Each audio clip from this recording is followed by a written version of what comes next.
वर्गमूल दक्षता अभ्यास 2 के शुरू के प्रश्न हम पिछले वीडियो में कर चुके हैं पार्ट 1 में।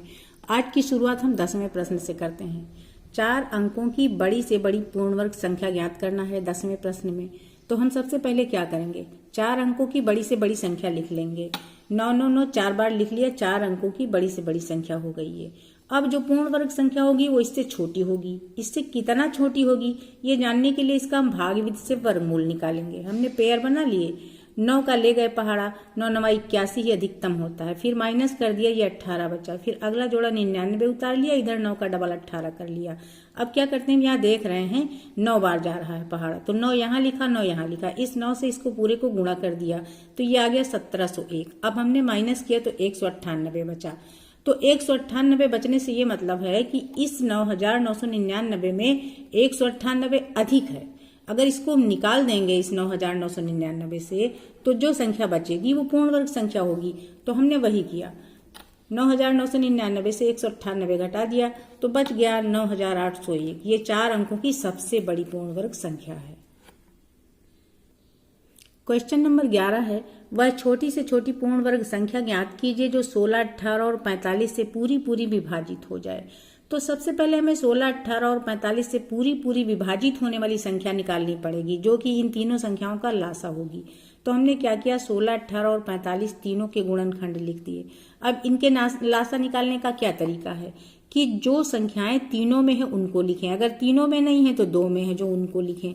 जैसे ये 2 इन 2 में है, यहाँ लिख लिया। अब बाकी जो 2 बचे उनको भी हमने उतार लिया। अब 3 का भी हम ऐसे देखते हैं, 3 ऊपर में नहीं है पर नीचे में देखिए, ये यहाँ पे एक बना, यहाँ पे एक बना, तो 1 3 इससे ले लिया, 1 3 इससे ले लिया, तो यहाँ पे 3 3 ये लिख लिए। अब बचा 5 अकेला बचा, 5 को लिख लिया। ये हो गया इन तीनों संख्याओं का लासा। अब हमें ये चेक करना है कि ये पूर्ण वर्ग संख्या है या नहीं।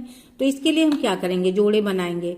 यहाँ पर देख रहे हैं कि 2 के 2 जोड़े ये बन गए हैं, 3 के भी बन गए हैं, लेकिन 5 का जोड़ा नहीं बन रहा है। इसका मतलब है इसको अगर पूर्ण वर्ग संख्या बनाना है तो हमें एक बार 5 से और गुणा करना पड़ेगा। तो हम क्या कर रहे हैं, इस पूरी संख्या को एक बार और 5 से ये गुणा कर दे रहे हैं। अब जो ये गुणनफल आ गया इसको हमने सरल किया। ये देखिए 2 दूनी 4, दूनी 8, दूनी 16, 16 तिया 48, 48 तिया 144। अब इसको 5 5 25 से गुणा कर दिया तो आ गया 3600। तो वो संख्या 3600 हो जाएगी जो कि 16, 18 और 45 से पूरी विभाजित भी होगी और पूर्ण वर्ग भी होगी। क्वेश्चन नंबर 12 है, एक टोकरी में 1250 फूल हैं। एक व्यक्ति किसी नगर के प्रत्येक मंदिर में उतने ही फूल चढ़ाता है जितने की उस नगर में मंदिर हैं। यदि उसने कुल 8 टोकरी फूल चढ़ाए हों तो उस नगर में कुल कितने मंदिर हैं। तो यहाँ पर फूलों की संख्या अगर हम पहले पता कर लें तो चूंकि 8 टोकरियां और हर टोकरी में 1250 फूल हैं, तो कुल फूल जानने के लिए हम क्या करेंगे, 1250 को 8 से गुणा कर देंगे तो कुल फूल हो गए 10,000। अब हम मान लेते हैं कि नगर में कुल F मंदिर हैं, तो हर मंदिर में F ही फूल चढ़ेंगे। तो एक मंदिर में F फूल चढ़े, 2 मंदिर में 2 गुणा F, और कुल मंदिर भी F हैं, तो इसका मतलब कुल फूल कितने चढ़ेंगे, F गुणा F, जो कि 10,000 है। संख्या दी हुई है उनकी, हमने F गुणा F को 10,000 के बराबर रखा, यानी F की घात 2 जो है इधर इसके हमने 10-10 के रूप में गुणनखंड कर लिया, तो इस तरीके से 4 बार आ गए। अब F का मान निकालेंगे तो क्या करेंगे, हर जोड़े से 1 10 निकाल लेंगे ना, तो ये 10 गुणा 10 आ गया। तो F की वैल्यू क्या आ गई, 100, यानी नगर में कुल 100 मंदिर हैं। और अगर ये पूछा जाए कि हर मंदिर में कितने फूल चढ़े तो हर मंदिर में 100 फूल चढ़ेंगे। ये हो गया इसका आंसर। क्वेश्चन नंबर 13 है, 15 अगस्त पर कक्षा 6 की प्रत्येक छात्रा को उतने ही ग्राम मिठाई दी गई जितनी की उस कक्षा में छात्राएं थीं। यदि कुल 1.6 किलोग्राम मिठाई बटी हो तो उस कक्षा में कुल कितनी छात्राएं हैं और प्रत्येक छात्रा को कितने डेका ग्राम मिठाई मिली। यहाँ हमें पैमाने का ध्यान रखना है, क्योंकि प्रश्न कह रहा है कि प्रत्येक छात्रा को उतने ही ग्राम मिठाई दी गई जितनी उस कक्षा में छात्राएं हैं, यानी जो मिठाई किलोग्राम में है उसको हम पहले ग्राम में बदलेंगे। तो 1 किलोग्राम में होते हैं 1000 ग्राम। तो हमने क्या किया, 1.6 किलोग्राम को 1000 से गुणा कर दिया तो ये आ गया 1600 ग्राम। अब हम क्या करते हैं, मान लेते हैं कि कक्षा में कुल छात्राएं G हैं, तो एक छात्रा को G ग्राम मिठाई मिली, 2 छात्राएं होंगी, 2 गुणा जी। अब टोटल जी छात्राएं हैं तो जी गुणा जी हो गई कुल मिठाई, जो कि 1600 ग्राम है।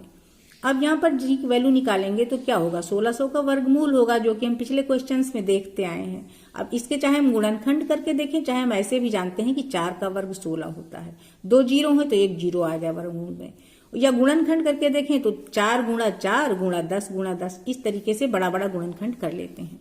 तो वर्गमूल में क्या आ जाएगा, एक यहाँ से 4 ले लेंगे, यहाँ से 10 लेंगे, हर जोड़े से एक संख्या ली जाती है ना, तो 4 गुणा 10, तो ये आ गया 40 ग्राम। यानी कि प्रत्येक छात्रा को 40 ग्राम मिठाई मिली, और कक्षा में छात्राएं भी 40 होंगी, क्योंकि दोनों चीजें बराबर हैं। तो कक्षा में 40 छात्राएं हैं, प्रत्येक छात्र को 40 ग्राम मिठाई मिली। लेकिन आंसर कह रहा कितने डेकाग्राम मिठाई मिली है, तो 10 ग्राम का 1 डेकाग्राम होता है, तो 40 ग्राम में 4 डेकाग्राम होंगे, यानी प्रत्येक छात्रा को 4 डेकाग्राम मिठाई मिली। क्वेश्चन नंबर 14 है, वह छोटी से छोटी प्राकृतिक संख्या ज्ञात कीजिए जिसे 16,160 में से घटाने पर शेष फल पूर्ण वर्ग हो जाता है। तो यहाँ पर भी हमें भागविश से वर्गमूल निकालना पड़ेगा। भागविश से वर्गमूल निकालना हमने शुरू किया, ये इधर से जोड़े मिलाए और इस तरीके से निकाला। 1 1 में 1 गया, माइनस किया, 0 61 उतारा, यहाँ 1 का डबल 2 हो गया। अब यहाँ देख रहे हैं 2 दूनी 4 2 बार जा रहा है, 2 2 यहाँ लिखकर गुणा किया, 44 आया, फिर माइनस कर दिया, अब माइनस कर दिया, 17 आया, अगला जोड़ा 60 उतारा। इधर क्या होगा, इधर यहाँ 2 इकाई वाला जुड़ेगा, 4 हो गया, ये 2 ऐसे उतरेगा। अब देखिए यहाँ 7 बार जा रहा पहाड़ा, 7 बार हम ले गए, ले जाने के बाद हमने क्या किया, फिर माइनस किया तो 31 बचा। अब कोई जोड़ा शेष तो रहा नहीं। इसका ये मतलब निकल रहा है कि ये 31 जो है यही अधिक है। अगर 31 कम होती संख्या तो संख्या पूर्ण वर्ग हो जाती। तो इसका ये मतलब है 16,160 में से 16,160 में से अगर हम 31 घटा दें तो हमारी संख्या पूर्ण वर्ग हो जाएगी। क्वेश्चन नंबर 15 कह रहा, वह छोटी से छोटी संख्या ज्ञात कीजिए जिसे 594 में जोड़ दें तो योगफल पूर्ण वर्ग हो जाए। इसका भी वही प्रोसेस है, हम वर्गमूल निकालेंगे। तो यहाँ पर हमने क्या किया, जोड़ा मिला के उसी प्रोसेस से वर्गमूल निकाला। 2 दूनी 4 गया, यहाँ एक ही चीज होती है, माइनस किया तो 1 आया, इसका डबल 4 आया। अब हम देख रहे हैं 5 बार ले जाएंगे, जाता तो 4 बार है, लेकिन हम 5 बार इसलिए ले जाएंगे क्योंकि हमें ये पता करना है कि इसमें हम जोड़ें क्या, इसलिए हम थोड़ा सा अधिक बार ले जाएंगे। जब हम 5 बार ले गए तो यहाँ 225 आ गया। तो कितना कम है 194 से, 225 से 194 कितना कम है, इधर हमने घटा लिया तो पता चला 31 कम है। यानी कि इसमें अगर 31 और जुड़ा होता तो ये संख्या पूर्ण वर्ग हो जाती।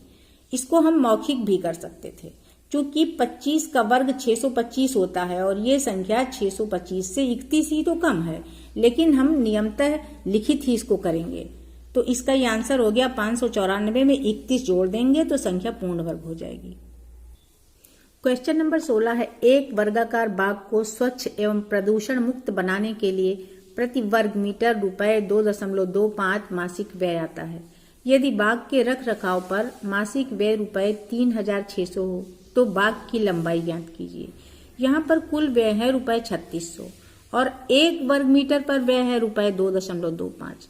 तो बाग का क्षेत्रफल कितने वर्ग मीटर है ये पता करने के लिए हम क्या करेंगे, कुल खर्च को 1 वर्ग मीटर पर होने वाले खर्च से भाग दे देंगे। अब इस तरीके से ये भाग दे दिया, यहाँ दशमलव हटाएंगे तो इधर दशमलव के बाद 2 अंक है तो यहाँ 2 जीरो बढ़ जाएंगे, तभी ये दशमलव हटेगा। दशमलव हटाने के बाद हमने क्या किया, चाहे हम इसको सरल कर लें, पहले 25 से काट दें फिर 9 से काट दें ऊपर नीचे तो भी हो सकता है, या हम डायरेक्ट 225 से भाग दें इसको। जब हमने भाग दिया तो ये भागफल आ गया इसका 1600। इसका मतलब बाग का क्षेत्रफल हो गया 1600 वर्ग मीटर। अब एकदम सरल हो गया क्वेश्चन। हमें क्या करना है, बाग की लंबाई निकालना है। चूंकि लंबाई चौड़ाई बराबर है तो एक साइड निकालने के लिए वर्गाकार बाग है ना, तो एक साइड निकालने के लिए हम क्या करेंगे, क्षेत्रफल का वर्गमूल निकालेंगे तो बाग की लंबाई निकल आएगी। तो 1600 का जब हम वर्गमूल निकालेंगे तो क्या आएगा, 40 गुणा 40, इसका हो गया मोटा मोटा गुणनखंड, तो बाग की लंबाई आ गई 40 मीटर। इस अभ्यास का लास्ट क्वेश्चन 17 है, स्वतंत्रता दिवस के अवसर पर बच्चों द्वारा एक गांव में 289 वृक्ष लगाए गए। प्रत्येक क्यारी में उतने ही वृक्ष लगाए गए जितनी कुल क्यारियां थी। प्रत्येक क्यारी में कितने वृक्ष लगाए गए। जब किसी प्रश्न में दो चीजें बराबर दी हुई हो तो निश्चित है कि वो क्वेश्चन वर्गमूल का ही है। तो हम मान लेते हैं, माना प्रत्येक क्यारी में x वृक्ष लगाए गए, तो प्रत्येक क्यारी में दो चीजें बराबर हैं, एक तो वृक्षों की संख्या और दूसरे क्यारी। अब एक क्यारी में x वृक्ष हैं, दो क्यारियां होती 2 गुणा x, पर टोटल x क्यारियां हैं तो x गुणा x वृक्ष हो गए ना। तो x गुणा x की वैल्यू दी है 289 यहाँ पे टोटल वृक्षों की। x की वैल्यू कैसे निकालेंगे? 289 का वर्गमूल निकाल करके। और अब तक हमने वर्गमूल की पूरी अभ्यास पढ़ डाली है तो हमको पता है कि ये 17 का वर्गमूल है। तो 289 का वर्गमूल निकल आया 17। तो प्रत्येक क्यारी में 17 वृक्ष लगाए गए, ये इसका आंसर हो गया। टोटल क्यारियों की संख्या भी 17 ही